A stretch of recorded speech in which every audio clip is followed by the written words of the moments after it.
Hello, I'm Mary Beth Marsden, and welcome to GBMC's Ask the Oncology Expert. And today we are happy to be joined by Dr. Delia Chiaramonte, who is the Division Chief of Integrative Palliative Medicine at GBMC. Thank you so much for being with us today. Thanks for having me. Okay, first question, obvious one. What is integrative palliative medicine? That is a great question because most people don't really know. And the cool thing about it is that it's a combination of the benefits of integrative medicine and the benefits of palliative medicine. So basically, it is the whole person care of people with serious illness using all of the tools that work. And so some of those tools might be conventional medical tools like medications and procedures, and some of them might be more complementary medicine or integrative medicine type tools like acupuncture, meditation, relaxation therapies, massage, etc. So we put them both together in the service of decreasing people's physical and emotional suffering, making them feel better. So is the palliative part the medication part, and the integrative part is the other, let's say, acupuncture? So the palliative part is also whole person care of people with serious illness. And that's why I had expertise in both separately, integrative medicine and palliative medicine. And in practicing both, I realized philosophically, they're actually the same thing. Both of them want to approach whole person care to make you feel better. But the integrative medicine world had some extra tools. So the philosophy of palliative care is the same, but it maybe doesn't tend to use acupuncture, meditation, massage, etc. So integrative palliative medicine is all the great stuff about palliative medicine with a bigger toolbox. Is it old school to say, do we say Eastern medicine and Western medicine anymore? Is that kind of gone now? It's a little gone because the tools can come from all kinds of traditions, not just Eastern versus Western. And the other thing that is definitely gone is the term alternative medicine, which used to be the word that people use to describe this, because alternative, of course, implies this instead of that, and we absolutely don't believe that. So we don't think anybody should be using herbs to treat a curable cancer, but if they're getting cancer treatment, maybe they want to do acupuncture to manage their nausea and their fatigue and their stress. So it seems so basic to look at the whole person and what might be available for the whole person for that individual's treatment, and yet what you're doing is really innovative at GBMC.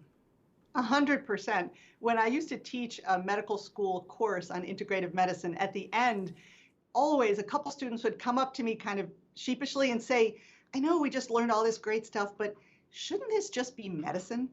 And I always said, yes, this should just be medicine. Whole person care using all the things that work should just be medicine, of course. And I think the great thing is it's becoming more that way.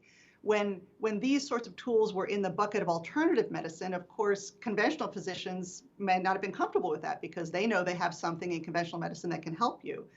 But when it's all brought together and you can have the power and the value of things like chemotherapy and radiation and surgery, but also the attention to well-being, physical well-being, emotional well-being, and also things like meditation to help your anxiety and not just Ativan, things that are safer and more whole person, why not? Why not use all of the things? And sometimes we certainly do use medicines. We use pain management medications all the time, but acupuncture also helps pain, and meditation helps pain, and massage can help pain, exercise can help pain. For some kinds of pain, even dietary changes can help pain.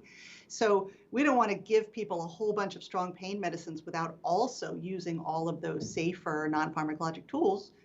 But we want to use the medications if we need them. So we just assess the situation and pick the treatment plan that uses all the pieces that are appropriate to make the person feel better. So that's why I wanted to ask you too. I know that we have all these questions for you today, and I want to get to every single one of them because they're very specific and people really wanted to hear from you. But on a broader scale, I'm just curious because what you do seems so all-encompassing. How do you implement all of this with each patient? So one of the ways that we do it, which maybe is a little different than some of the medical environment, is we spend a lot of time with patients. Our first visit is an hour and a half because you're exactly right. You really can't get at all of the pieces and make a really targeted treatment plan using this whole person approach in 12 minutes. So that's great from our point of view. It does make it a little harder to run the practice because from an insurance point of view, that's not always as simple as if we have large volumes of patients. But the truth is it's the right way to do it for what we do. And so it allows us, because the first visit is with either a physician or a nurse practitioner, so an integrative palliative medical person, to hear the whole story, to do a physical exam, to figure out what is it that's making it so you can't sleep? What is it that's making it so you have pain? And based on that, we choose and implement a treatment plan. Do you find because patients are in need in that moment and they need help that they are open to certain things that might seem outside of the box to them? It's a great question. Maybe, but I also think it's because we come at it from a scientific point of view. I'll always explain to people what is the science, for example, of the stress response, what happens in the body. So it's not just, oh, you can't sleep, you should meditate. No, but let's talk about what are the physiologic changes that happen in the stress response based on how our bodies are made, and what's the evidence to support some of these modalities to make that better. So we don't take things just because they're complementary or just because they're different than medicine. We take things because there's evidence. Once upon a time, there wasn't a lot of evidence for these complementary modalities, but now there is. So we really want to pick the things that have been shown to help for X problem. You have X problem, we're going to suggest that as part of your treatment plan. That's the unique thing that you probably bring to the table because you have a background in all of it. All right, let's get to some of these questions. We'll start with the first one. And the question is, what are your favorite methods to assist cancer patients during their journey? What a great question. I have to pick a favorite. I think I'll pick a few favorites. I think the main thing that I think is important is to figure out exactly what is happening for that person. So we don't come in thinking you have cancer, we're going to prescribe acupuncture. We come in saying what's happening for you. And the question that I usually ask is, what is it that's making it hard for you to live life in the way that you want to live it? And I shouldn't assume that I know what that is. Sometimes someone has a lot of pain, but the thing that's making it hard for them to live their life is that they can't sleep.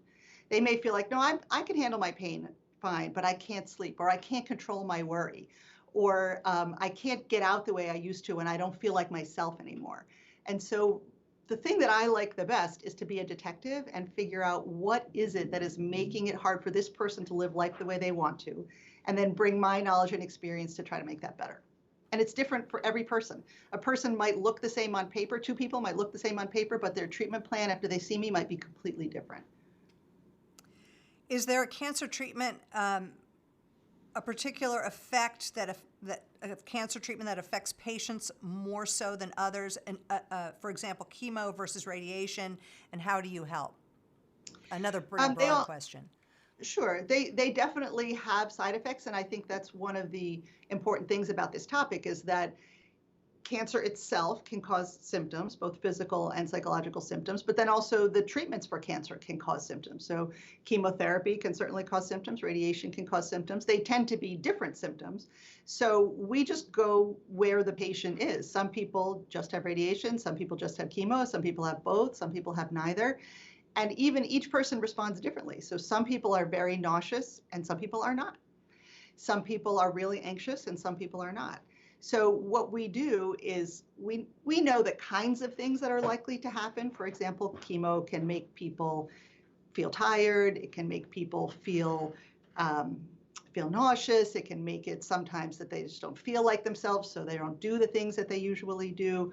Sometimes long-term, chemo can cause a neuropathy in the fingers or toes or feet.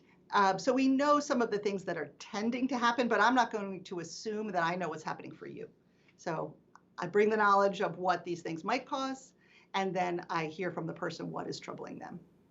And I would imagine that from your perspective, there's so much more in your toolkit now to use to help people than there was, say, 25 years ago. Yes, I think there are more tools for sure, but then there's also more evidence to support the tools. So one of the things that I think is important to say, people will sometimes ask a question like, well, does acupuncture work? Which is a silly question in my mind, because it's like saying, well, do medicines work? The question really is, does this medicine work for anything? And if it works for something, what does it work for? And so that's the same question for acupuncture or meditation or any of the other complementary modalities is, does it work for anything? And if so, what? And so there's much more evidence, which makes it easier to provide an evidence-supported treatment plan that feels consistent with the medical training that I have. Great segue to our next question. Can you explain how acupuncture helps with symptom relief specifically for chemotherapy patients? Sure. So acupuncture has evidence for a few things, pretty strong evidence for a few things. It has evidence for nausea, specifically chemo-induced nausea, evidence for fatigue, for anxiety, for depression even, and in one study, one pretty good study, it was as good as SSRIs like Prozac for depression. Now, how it works is a more interesting question. There's the traditional Chinese medicine philosophy of how it works that has to do with words that may not be as familiar to us, like balance or imbalance, qi, acupoints, meridians.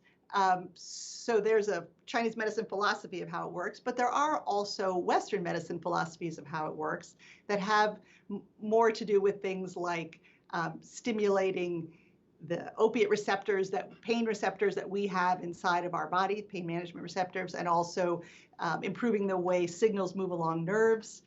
But do we 100% know how it works? No, we don't 100% know how it works. But what we do know from the evidence is that it does work. And for me, there's two things we have to know for any complementary modality and any conventional modality, which is, does it work and is it safe? And so we have lots of evidence that acupuncture is safe, and we have evidence that it works for particular things. And so I feel comfortable recommending it for that. Does integrative medicine include treating patients' mental health and fears surrounding their diagnosis? 1,000%. It absolutely does. So a fundamental concept for integrative medicine is that the mind and body are connected, meaning when the body is in the stress response or upset, the mind feels more worried. And when the mind feels more worried, the body becomes in the stress response. And so we really don't even see them as separate things, the physical symptoms and emotional symptoms, they're really all together. So just as an example, someone may say, I have trouble sleeping. Well, there's a zillion reasons they could have trouble sleeping. Maybe they're drinking coffee at night, maybe the TV's on all night, maybe it's too hot, but maybe their mind is going over all the terrible things that could happen. What if it comes back? What if this, I have to see a teacher tomorrow? What if it's this? What if it's that? What if I can't tolerate the medicine? What if? And so when the mind is in that place, no way is the body going to relax and go to sleep, right? Because when you think about how we were made, if you're feeling fear, you probably shouldn't sleep because you need to protect yourself. And if you need to protect yourself, you can't go to sleep. Fight or flight, right? Exactly that. Do you ever offer treatments in place of medication, or are all treatments provided by integrative medicine in conjunction with prescription medications and therapies? So I have two answers to that question. The first one is we never provide services instead of cancer treatments. So if your oncologist feels like they have a chemotherapy that can help you, 100% you would do that. We support that all the way. We work very closely with the oncologists. So we never suggest our things instead of theirs. On the other hand, if somebody feels pain, there are very strong pain medicines, opiate pain medicines, but then there's all kinds of non-pharmacologic, non-medicine things we can do for pain.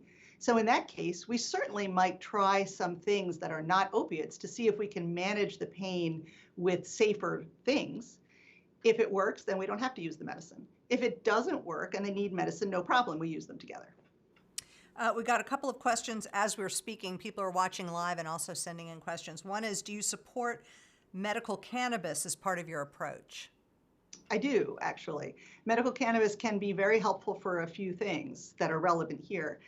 It can be very helpful for nausea, and that is a terrible symptom. People really hate feeling nauseous. It just changes your experience of the day. And so many people find it helpful for nausea. It also is helpful for pain. It can be helpful for anxiety. And for people who are having trouble with their appetite, it can stimulate appetite.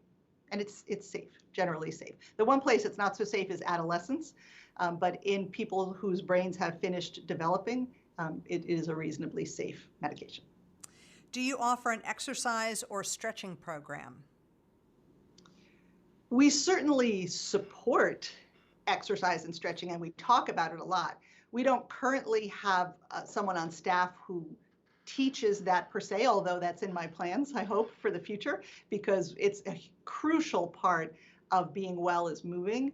I would say the one thing that's most important to me in counseling people about movement is that it should be something that they like. So some people bring kind of a negativity or heavy feeling to the idea of exercise. Some people don't. Some people love exercise, but some people feel like, oh, it's a thing I should do and I don't do, and I'm bad because I don't do it. So what I care about is that people move their body. And so if you want to go to the gym, all power to you. You want to go running, great. But if you don't like those things and thinking about it makes you feel badly about yourself, I'm just as happy if you turn on really great dance music in your house and you dance around the house for 10 minutes a day. That would be great.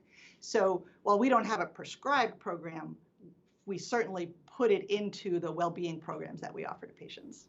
How do you support family members caring for cancer patients?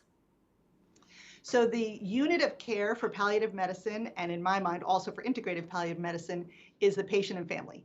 So we don't see it like there's really the patient and then kind of on the side there's the family. Our whole unit of care is the patient and family, because cancer is a family experience. It affects everybody in the family. And so while we certainly have a focus on the patient themselves, we always are there for the family too. And the family can use our services just the same. So for example, we have a wonderful mind-body specialist. The service is free to patients. It's also free to the patient's loved ones. And we don't have any rules about who's family and who's not family. If the patient says that's my loved one and they need help, then we welcome them in and we'll help them best we can. This is an interesting question. Do you, or how do you, help patients who have struggled with addiction manage their pain without medication? Yeah, that is a really great question. And as usual, I have two answers to that one too. The first is, we have all of these non-medicine ways to treat pain. So we certainly address for people with addiction issues and everybody else, what are the non-medicine ways that we can add to your treatment plan that can help you manage your pain without medicines? Because medicines are generally the less safe things than exercise, for example, or acupuncture or massage, or even learning about pain science is important. So we always include a non-medicine approach to pain management. People sometimes bring their own feelings about opiate pain medicines or stronger pain medicines. Some people are worried because they have an issue with addiction in the past. Some people are worried just because they watch the news and they know people have issues with addiction and they don't want to even touch them. So sometimes our counseling is about no problem, like we won't use them, we'll do these other things. Sometimes though, our counseling is, boy, we've done all those other things and you have really significant cancer pain and your quality of life is being impacted and we can help you use them safely. So the other part of the other answer to the question is that some people are afraid to use opiates in people with a history of addiction, but we're actually not. So if it's appropriate for the person and they really do need opiate pain medicines to manage cancer pain, and we've tried all the other things and it's not working enough to fix their quality of life, we'll work with them and we'll prescribe them opiate medicines and we'll walk on this journey with them and keep them safe to the best of our ability. So we don't deny them to anyone, but we're sensitive to the conversation.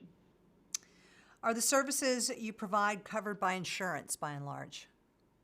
So the physician and nurse practitioner visits are covered by insurance just like for any other physician or nurse practitioner. Our mind-body specialist is not covered by insurance. And we have to raise money to cover her salary because we give the services for free to the patient. So we don't charge the patients anything privately. We work to get support for the program so that we can offer things that aren't covered by insurance free to the patient. Yeah, and that's the perfect time, I think, to talk about that.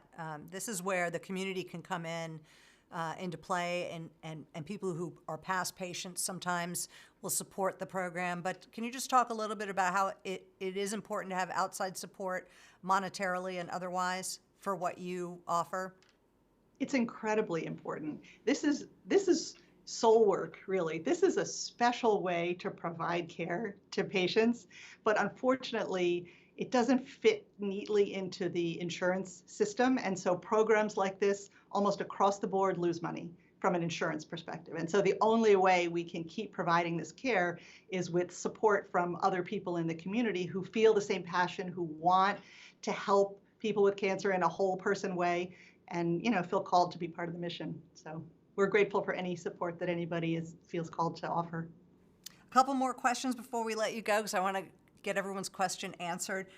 Is there a particular diet that you recommend to patients to help with symptom management? So diet is a funny thing. And if you look on the internet, you'll get 100 conflicting views about what you should do for diet, right? Some people will say, don't eat gluten. Some people will say, don't have dairy. Some people will say raw diet only. Some people say keto, which is lots of meat and fewer carbs. So on the one hand, I'm cautious about getting on anybody's particular diet train, with one exception, which is there are some fundamental truths that go across all of these diets. And that's basically that sugars, simple carbohydrates, processed foods are not good. Those are pro-inflammatory. They don't support healthy immune function. So getting rid of those is generally the right thing to do. Now, that said, I tread lightly on this because some people don't want to make changes in their diet. And my philosophy really is first do no harm. So if somebody has cancer and they've been eating a lot of processed foods, I'm in no way going to tell them that they caused their cancer or that they're making it more likely to come back, because I don't know that. That's not true. Plenty of people who eat wonderful diets also get cancer. So we want to make sure not to make people feel like they've done something bad to make their cancer come or come back. On the other hand, if people want to know, they say, are there any studies that show that certain ways of eating can either help with pain or help keep cancer from coming back? There are some things. So there are certain groups of foods that have some anti-cancer properties, including cruciferous vegetables, which are like broccoli and cauliflower, allium vegetables, which are things like leeks and garlic and onions, blueberries, raspberries, so berries in general. Those things tend to be anti-cancer type foods. Does that mean you can do that and not get chemo? No, it does not mean that. But if you like those foods and you want to add them to your diet, sure, that's a terrific idea. And then the only other thing I'll say about that is for people who have pain from inflammation, like rheumatoid arthritis kind of pain, sometimes an anti-inflammatory diet can decrease their pain. Why should patients and families not fear that palliative medicine means end-of-life care? I think people have a hard time with the wording here. Yeah, thank you for allowing me to answer that, because this is one of my soapboxes. Palliative medicine does not mean end-of-life care, but a lot of people have that misunderstanding.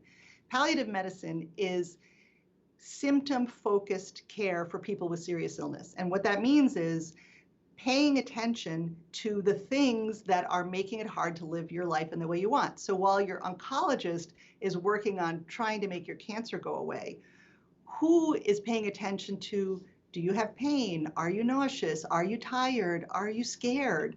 Are you depressed? Who's focusing on that? And you would think that medical school really teaches doctors to be experts at making you feel better, but they don't actually.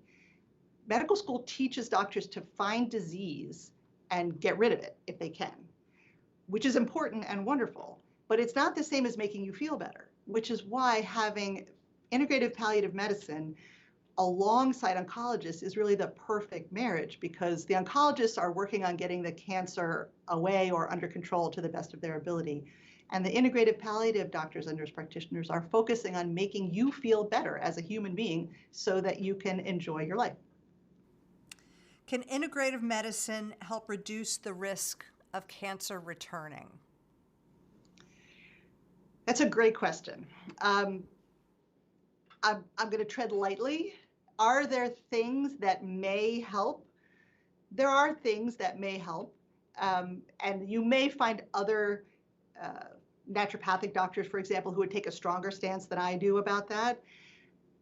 Here's how I look at it. I'm never going to say, don't take your aromatase inhibitor, just do this, eat a lot of blueberries and you'll be fine. That's not safe, and I'm never going to say that. On the other hand, having a healthy immune system helps you keep cancer under control. So a healthy immune system is a good thing for all of us to keep cancer away or keep it at bay.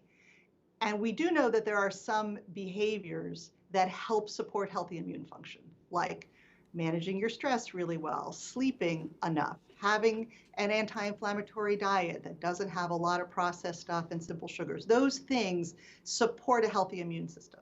A healthy immune system helps keep cancer at bay. So I'm definitely not making any promises to anybody, but is it a good idea to support your immune function and do those healthy behaviors? Yes. Certainly isn't a bad idea, right? Not a bad idea. Finally, we're just going to let you sort of wrap up, and I would just want to talk about and have you talk about your opinion about what makes the Sandra and Malcolm Berman Cancer Institute so different, stand out from the rest. It is a wonderful place. I feel so blessed to work here. First of all, just the quality of the oncologists and radiation oncologists and surgeons is fantastic. And what I really appreciate is the collaboration that includes us. So integrative palliative medicine might not always be welcomed in this way in a cancer center. But here, the focus really is on the whole person well-being of the patient, and the oncologists, surgeons, and radiation oncologists feel that too. And so I feel like they care about that, but their skills are to do with cancer, but they want their patients to feel well. And so they've been incredibly accepting of this new philosophy of care of integrative and palliative medicine, and have welcomed us as part of the team, which I just think is tremendous. Well, we welcome you here today. It's really been so interesting. Thank you so much for your passion and your knowledge and for sharing all of that with us today. Dr. Delia Chiaramonte, Division Chief of Integrative and Palliative Medicine. Thank you. Thanks for having me.